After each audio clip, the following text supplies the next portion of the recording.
दिन न होकर आतंक का दिन होता है। इस दिन इबादत के नाम पर जो भीड़ एकत्र कराई जाती है उसका उद्देश्य इबादत न होकर अन्य धर्मों के व्यक्तियों का कत्लेआम, आगजनी, लूटपाट, छेड़छाड़ आदि होता है। अतः जनहित में हिंदू महासभा आपके समक्ष निम्नलिखित मांगे उपस्थित करती है।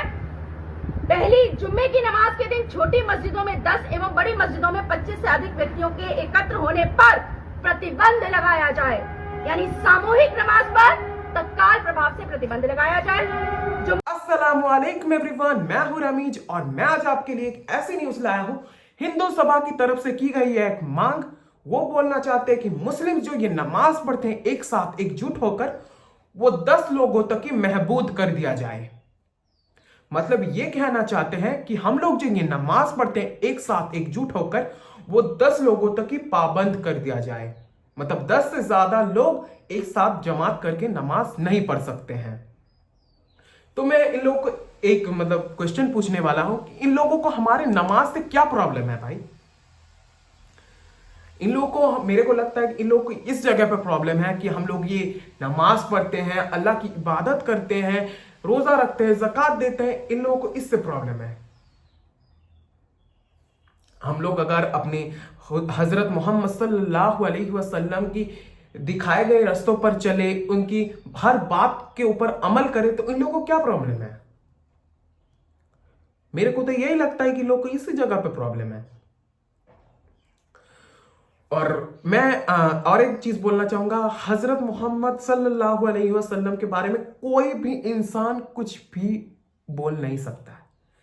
और एक चीज आप लोगों को पता ही होना चाहिए, हर मुसलमान मेरे से ये अग्री करेंगे कि पहले हमारे लिए अपने अल्लाह है, सेकंड हमारे हजरत मोहम्मद सल्लल्लाहु अलैहि वसल्लम है, और थर्ड एंड लास्ट हमारे अब्बू अम्मी हैं। और ज्यादा ना बोल के मैं वीडियो को स्टार्ट करता हूं। चलो देखते हैं। जुम्मा इबादत का दिन न होकर आतंक का दिन होता है। इस दिन इबादत के नाम पर जो भीड़ एकत्र कराई जाती है उसका उद्देश्य इबादत न होकर अन्य धर्मों के व्यक्तियों का कत्लेआम, आगजनी, लूटपाट, छेड़छाड़ आदि होता है। अतः जनहित में हिंदू महासभा आपके समक्ष निम्नलिखित मांगे उपस्थित करती है। पहली, जुम्मे की नमाज के दिन छोटी मस्जिदों में 10 एवं बड़ी मस्जिदों में 25 से अधिक व्यक्तियों के एकत्र होने पर प्रतिबंध लगाया जाए। अस्सलामु अलैकुम दोस्तों, वेलकम टू सेकुलर मियां भाई चैनल। जुम्मा इबादत का दिन न होकर आतंक का दिन होता है। तो इसका नाम अन्नपूर्णा है। देखने में तेलुगु फिल्मों के विलन की जैसी सूरत है। इसकी शादी कर देना सोच रहा हूं कालीचरण के साथ।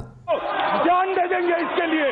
इन लोगों को 1-2 बच्चे पैदा करे तो मालूम होता दुनिया क्या है, जिंदगी क्या है, परेशानियां क्या है। ना शादी करते ना बच्चे पैदा करते, तो ऐसे भाषण तो देते रहेंगे। तो ये लोग चाहते हैं कि नमाज भी बैन हो जाए इंडिया के अंदर। जी हाँ, चरमपंथी ऑर्गेनाइजेशन हिंदू महासभा की महिला मांग करती है कि जुम्मा जो है आतंक का दिन होता है। छोटी मस्जिदों में 10 और बड़ी मस्जिदों में 25 से ज्यादा लोगों को नमाज पढ़ने को इजाजत ना दी जाए, और साथ ही मस्जिदों पर बुलडोजर चलाने की मांग भी की है इसने। जुम्मा इबादत का दिन न होकर आतंक का दिन होता है। इस दिन इबादत के नाम पर जो भीड़ एकत्र कराई जाती है उसका उद्देश्य इबादत न होकर अन्य धर्मों के व्यक्तियों का कत्लेआम, आगजनी, लूटपाट, छेड़छाड़ आदि होता है। अतः जनहित में हिंदू महासभा आपके समक्ष निम्नलिखित मांगे उपस्थित करती है। पहली, जुम्मे की नमाज के दिन छोटी मस्जिदों में 10 एवं बड़ी मस्जिदों में 25 से अधिक व्यक्तियों के एकत्र होने पर प्रतिबंध लगाया जाए, यानी सामूहिक नमाज पर तत्काल प्रभाव से प्रतिबंध लगाया जाए। जुम्मे के दिन वैमनस्यता फैलाने एवं राष्ट्र विरोधी तकरीरें देने वाले मौलानाओं एवं मुफ्तियों के खिलाफ राष्ट्रीय सुरक्षा कानून के अंतर्गत कार्रवाई तुरंत अमल में लाई जाए। जुम्मे के दिन, तीसरी मांग है हमारी, जुम्मे के दिन जिस मस्जिद से तकरीर के बाद दंगा होता है उस मस्जिद को बुलडोजर से ध्वस्त कराया जाए। उपरोक्त मांगों की पूर्ति शीघ्र ही सुनिश्चित की जाए। महामंडलेश्वर अन्नपूर्णा भारती पूजा शकुन पांडे, हिंदू महासभा राष्ट्रीय सचिव के साथ। तो नेशनलिस्ट कांग्रेस पार्टी के माइनॉरिटी मोर्चा ने आज मुंबई के अंदर पुलिस से मुलाकात की और मुफ्ती सलमान नजरी को फौरन रिहा करने की मांग की। पुलिस अधिकारियों से एनसीपी महाराष्ट्र के महासचिव मुफ्ती अरशद ने बात करते हुए कहा कि दूसरी कम्युनिटी के लोग दिन रात जहर उगलते हैं, मुसलमानों को गालियां देते हैं, तो उनके खिलाफ कोई कार्रवाई नहीं होती और यहाँ किसी भी धर्म का नाम नहीं लिया गया है। इसके बावजूद गिरफ्तारी की गई है। भेदभाव क्यों? जजमेंट है सो मोटो का क्राइम के ऊपर कि विदाउट एफआईआर पुलिस उसके ऊपर कार्रवाई करे। सर, हमारे समाज को ऐसा लगता है कि जब दूसरे लोग कुछ बोलते हैं, जैसे मैं सर नाम नहीं लूंगा, मीरा रोड के अंदर एक आदमी है जिसने बोला कि सिर्फ 5 मिनट दो, हम दिखाते हैं क्या कर सकते हैं। दूसरा आदमी आके बोलता है कि तुम पहले जाके मारो, अटैक करो, फिर मुझे फोन करो, मैं तुम्हारा आमदार हूं, मैं तुम्हारा खासदार हूं, मैं संभाल दूंगा सर। तो एक तरफ से हेट कुछ केस बुक नहीं हो रहा है, और एक तरफ सर हमारे वो उलमाए कराम जिन्होंने देश के लिए अपनी कुर्बानी दी सर। 1857 की जंग है कि दिल्ली से लेकर लाहौर तक ऐसा कोई दरख्त नहीं था जहां पर हमारे उलमा ने हमारे मौलाना की कुर्बानी सर नहीं दी थी। तो सर हमको इनजस्टिस फील होता है कि हमारे साथ ही सारा कुछ हो रहा है। तो सर हम चाहते हैं कि आप इसके ऊपर सर ध्यान दें। और हमारे पास दिन रात इंडिया के कोने कोने से ऐसे वीडियोस आ रहे हैं जहां पर मुसलमानों को बदनाम किया जा रहा है, मुसलमानों के कत्लेआम की बात हो रही है, मुसलमानों की मस्जिदों को शहीद करने की बात हो रही है, मदरसों को शहीद करने की बात हो रही है। वीडियो जो है उत्तर प्रदेश का दमरियागंज का बताया जा रहा है 2 फरवरी का, जिसमें हमारी ज्ञानवापी मस्जिद और मथुरा शाही ईदगाह मस्जिद के ऊपर कब्जा करने का ऐलान किया जा रहा है। लोकल बीजेपी नेता दावा करता है कि बीजेपी हुकूमत में मुस्लिम और ईसाइयों हिंदुओं के खिलाफ शिकायत दर्ज कराने से डरते हैं। उन्होंने आगे मथुरा और वाराणसी में 2 मस्जिदों पर कब्जा करने का ऐलान किया। आज भवानीगंज थाने में किसी भी मियाँ ईसाई कसाई की हैसियत नहीं है कि वो टोपी लगा करके और दाढ़ी लगा करके जाए और थानेदार के सामने बैठ करके हमारे हिंदू भाइयों के ऊपर मुकदमा पंजीकृत करवाने का कृत कर सके। आज अगर हिंदू संगठित हुआ तो भगवान राम का मंदिर हमें वापस मिला। आज अगर हिंदू संगठित हुआ तो ज्ञान वापी भी हमारी हो चुकी है। आज अगर हिंदू संगठित है तो आज मथुरा की भी तैयारी चल रही है। अपने कई ऐसे मंदिर थे जिसे मुगलों ने तोड़ा मरोड़ा, हमारी सनातन सभ्यता को मिटाने का प्रयास किया गया। इसी उत्तर प्रदेश की सरकारें कहा करती थी और देश के प्रधानमंत्री कहा करते थे कि इस देश पे पहला हक अल्पसंख्यकों का है, मुसलमानों का है।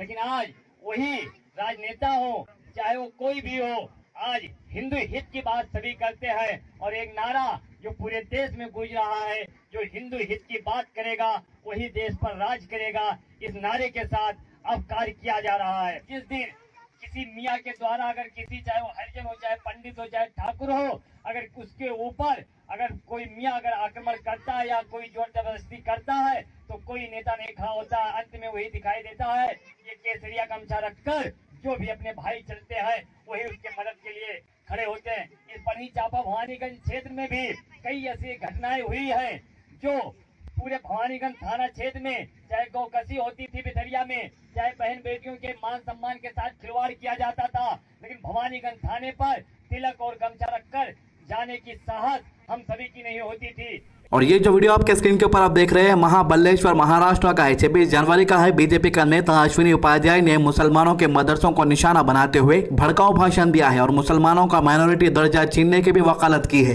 पूरी दुनिया में अशांति फैली है मदरसों के कारण। अशांति है कि नहीं? मदरसों में प्रेम सिखाया जाता है क्या सबके लिए? मदरसों में वसुधैव कुटुंबकम सिखाया जाता है क्या? मदरसों में सर्व मंगल मांगल्य सिखाया जाता है क्या? मदरसों में नारी तू नारायणी सिखाया जाता है क्या?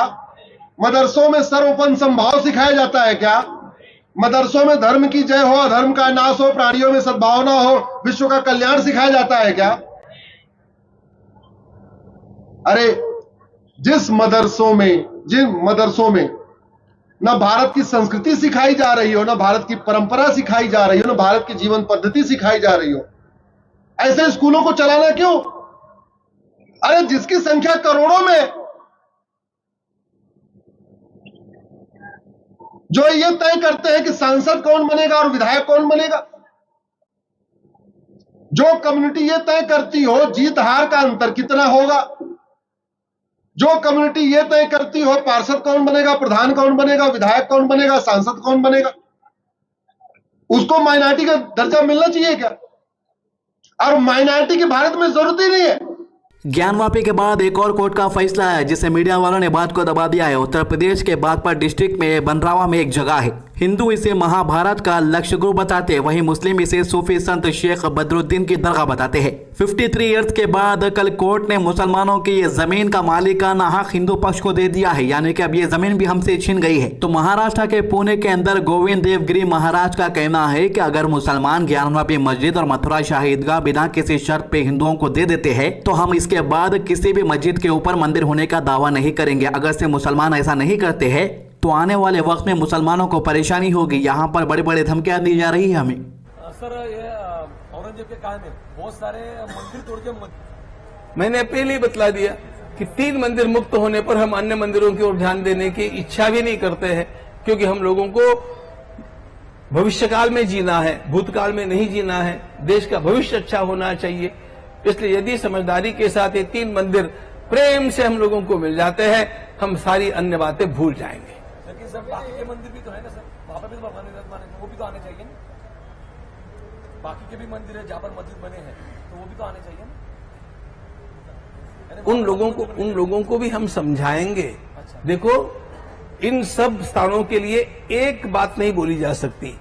कहीं कहीं समझदार लोग होते हैं, कहीं कहीं समझदार लोग नहीं होते हैं।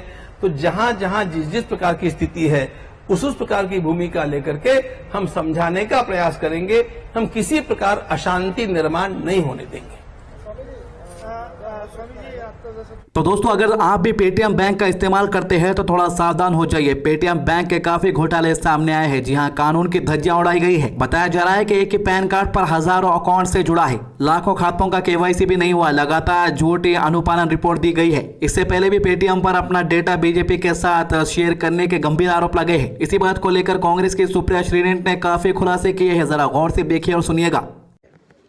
कुछ बातें जिन पर इनको यह सजा सुनाई गई है उसका उल्लेख कर देती हूं। खबरों के मुताबिक आरबीआई ने 35 करोड़ पेमेंट बैंक के जो वॉलेट थे उसका निरीक्षण किया। उसमें से 31 करोड़, 35 करोड़ का निरीक्षण किया, 31 करोड़ निष्क्रिय पाए गए। पैन कार्ड, एक एक पैन कार्ड हजारों नंबरों से जुड़ा पाया गया। लाखों खातों का केवाईसी नहीं हुआ था। मनी लॉन्ड्रिंग की संभावनाएं इसी से उजागर हुई। बैंक द्वारा लगातार झूठी अनुपालन रिपोर्ट देती जाई गई और जो ग्रुप 197 कंपनी का नाम है, लेकिन पेटीएम की जो ग्रुप कंपनीज हैं उसमें आपस में जो घपला था उसके चलते आरबीआई ने ये बड़ा कदम उठाया। यहां पर 2 चीजों की बात करनी जरूरी है, क्योंकि पेटीएम पर पहले भी अपने डेटा को भारतीय जनता पार्टी के साथ साझा करने का गंभीर आरोप लग चुका है।